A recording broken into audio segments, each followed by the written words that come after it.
Zelensky has been grateful for much of the Western support, but has also been critical over the last few weeks, thinking that the Western military support hasn't necessarily gone far enough. I mean, there was discussions a few weeks ago about a no-fly zone, which has been ruled out, seemingly by NATO forces and so on. I mean, do you think that Western military support hasn't gone far enough?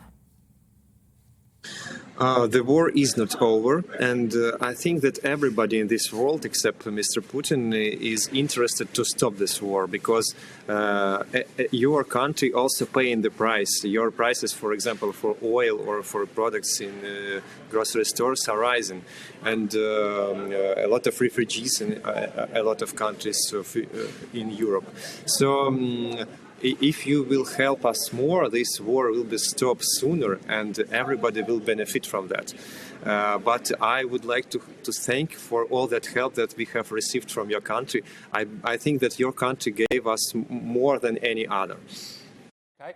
Well, it is a pleasure to have done that for you. Obviously, not that I'm taking any credit for it. I had nothing to do with it. But as a nation, it is. And I think actually when you look at the way that France and Germany, for example, have reacted. I mean, I was absolutely disgusted by the way that the German government has reacted. They're sending over something like a couple of thousand helmets. I mean, for goodness sake. I mean, you would have thought that if there was one country in Europe who might want to step up to the plate, it would be them. But alas. Would you be content with Ukraine accepting neutrality as a way of ending this war? There are rumours, aren't there, that potentially Zelensky might be able to say, might go to Putin and say, OK, no EU, no NATO. Would that be acceptable to you, or has it gone too far now?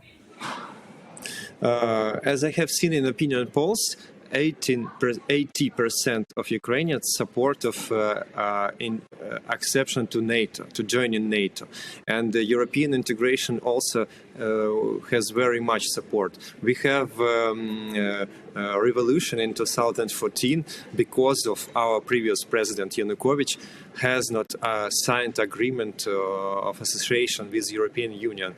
So I believe that it's impossible. And if you look what they are saying that these points would be accepted only after referendum.